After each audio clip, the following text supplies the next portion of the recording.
America Telugu కమ్యూనిటీలో ఒక్కసారిగా కలకలం రేగింది. తెలుగు సంఘాలతో కొందరు టెక్కీలు కుమ్మక్కై నిధుల దుర్వినియోగానికి పాల్పడినట్లు ఆరోపణలు రావడమే దీనికి ప్రధాన కారణం. యాపిల్ గ్రాంట్ ప్రోగ్రాంను దుర్వినియోగం చేశారనే ఆరోపణలపై ఏకంగా 185 మంది తెలుగు ఉద్యోగులను ఆ సంస్థ తొలగించింది. మరికొన్ని సంస్థలు కూడా తెలుగు ఉద్యోగులను తొలగించవచ్చని భయాందోళనలు నెలకొన్నాయి. యాపిల్ గ్రాంట్ ప్రోగ్రాం ద్వారా తెలుగు సంఘాలకు విరాళాల రూపంలో ఇచ్చిన నిధులు ఉద్యోగుల సొంత ఖాతాలకు మళ్లించినట్లు యాపిల్ సంస్థ నిర్ధారించింది.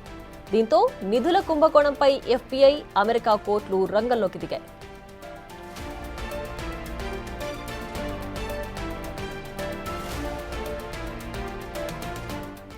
మరోవైపు తానాకు కాలిఫోర్నియా డిస్ట్రిక్ట్ కోర్టు నోటీసులు జారీ చేసింది. తానాకు సంబంధించిన మొత్తం సమాచారంతో కోర్టు ముందు హాజరు కావాలని ఆదేశించింది. ఆ సమాచారాన్ని ఎఫ్బీఐకి కూడా మెయిల్ చేయాలని ఆదేశించింది. ఫిజికల్ డాక్యుమెంట్లతో పాటు ఎలక్ట్రానిక్ డేటా కూడా తీసుకురావాలన్న కోర్టు ప్రతి లావాదేవీకి సంబంధించిన వివరాలు సమర్పించాలని ఆదేశించింది. కాలిఫోర్నియా డిస్ట్రిక్ట్ కోర్టు ఆదేశాలు ఇప్పుడు అమెరికా తెలుగు కమ్యూనిటీలో చర్చనీయాంశంగా మారాయి.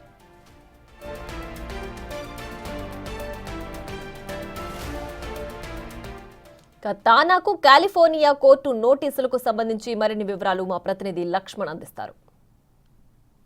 ఏంటంటే మనం గతంలో చెప్పుకున్నాం, నవంబర్ 25, 23 అరౌండ్ తానాలో పెద్ద స్కామ్ జరిగింది.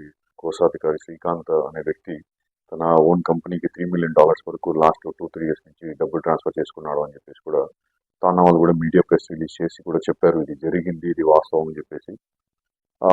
వాళ్ళు ఏం చెప్పారంటే తన బోర్డు మెంబర్స్ అంతా కూడా మాట్లాడాము, అతనితో బేసిక్ గా డబ్బులు వెనక్కిస్తాడని చెప్పాడు అని కూడా చెప్పారు. సో అదంతా ఆ తర్వాత ఏమైందో కూడా మనకు తెలియదు, ఆయన ఇచ్చాడో లేదో నేను కూడా డబ్బులు అయితే తానా అకౌంట్స్ నుంచి అంత శ్రీకాంత్ కంపెనీకి వెళ్ళే కానీ ఆ తర్వాత వచ్చింది మాత్రం తెలియదు. మనకి ఇప్పుడే తెలుస్తూ ఉంది, ఒక PDF డాక్యుమెంట్ మనకు వచ్చింది మన సోర్సెస్ ద్వారా. తానా వారికి నోటీసులు ఇచ్చింది. అది డిసెంబర్ 12 వాళ్ళకి ఇచ్చారు ఆ నోటీసులు. 26 కోర్టులో జ్యూరీ ముందర మీరు కావాలి, టెస్టిఫై చేయాలి అని చెప్పారు. టెస్టిఫై అంటే అందరూ వచ్చి హాజరవ్వాలని కోర్టు ఒక స్పెషల్ ఏజెంట్ ని పెట్టారు ఇన్వెస్టిగేషన్ కోసం.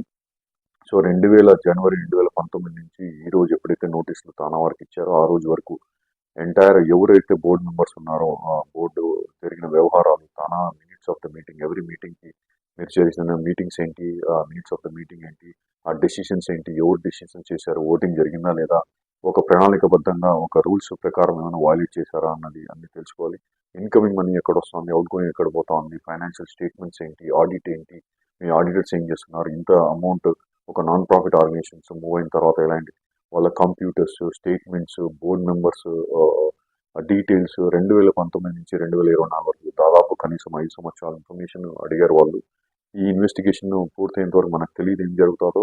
ఈ మధ్య కాలంలో తెలుగు వారికి అన్ని మచ్చలుగా నిలిచిపోతా ఉన్నాయి. ఎందుకంటే న్యూస్ అన్ని బ్యాడ్ న్యూస్ వస్తూ ఉన్నాయి. మన వాళ్ళు చేసే పనులు అంటే అందరూ నేను చెప్పను, కొందరు చేసే పనుల వరకు అందరికీ కూడా మనకు చెడు పేరు వచ్చే అవకాశాలు ఉన్నాయి.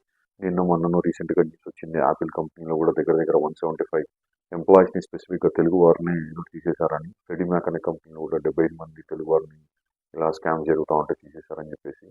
ఇదంతా కూడా చూస్తూ ఉంటే ఇంకా రాబోయే కాలంలో ఇంకా ఎక్కువ ఇలాంటి బయటకు వచ్చేటట్టు ఉన్నాయి. 26 వాళ్ళని కోర్టులో హాజరుపరమని చెప్పారు బోర్డు మెంబర్స్ ని. బహుశా పాత బోర్డు మెంబర్స్ ని కూడా ఐ థింక్ వీళ్ళకి ఒక లీగల్ టీమ్ ఉంటుంది, వాళ్ళు హ్యాండిల్ చేస్తారు అనుకుంటా. సో అన్ని స్టేట్మెంట్స్ ని కూడా వాళ్ళు చూడాలి, ఎందుకు ఇంత అమౌంట్ నాన్ ప్రాఫిట్ ఆర్గనైజేషన్స్ లో బయటకు వెళ్ళింది, ఎవరికి ప్రమేయం తెలియకుండా అన్నది. నేను గతంలో కూడా కొంతమంది నాన్ ప్రాఫిట్ ఆర్గనైజేషన్స్ తో మాట్లాడాను. సో వారు ఏం చెప్పారు అంటే మనకి బేసిక్ గా ఒక ఫిడ్యూషియరీ డ్యూటీస్ అంటే ఒక బోర్డు ఒక నిర్ణయం తీసుకుని ఒక డాలర్ బయటకు వెళ్ళినా కూడా ఫిడ్యూషియరీ రెస్పాన్సిబిలిటీస్ ఉంటాయి. సో అందరు బోర్డు మెంబర్స్ కూడా బాధ్యతలు వహించాల్సిందే బోర్డు మనకున్న రూల్స్ అండ్ రెగ్యులేషన్ ప్రకారం. సో నేను మిమ్మల్ని పోస్ట్ చేస్తాను, ఇంకా ఇన్ఫర్మేషన్ వస్తే. నేను మీ Lakshman, big TV USA correspondent.